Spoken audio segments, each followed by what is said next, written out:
paminaw na ko. Ikaw gani ba na? Kay bano yung kag-unsay imong nakulang? Nga hindi ko masuko ang asawa. Nga ultimo gani imong kita, di gani kakabalo maskin piso. Sa imong nahimo kunuhang asawa, pinakaslan pa jud. Dayon, malipay mong asawa anak.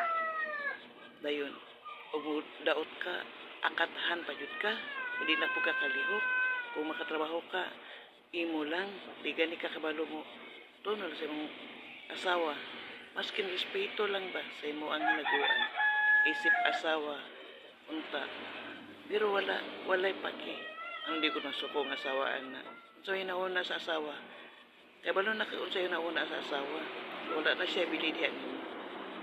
Bililihon lang nimo yung asawa kung mudaot ka lang. Bililihon lang nimo ang asawa kung wala kay trabaho. Magpaupoy-upoy ng dayon ka. Maayo ba na? Di ba dili no?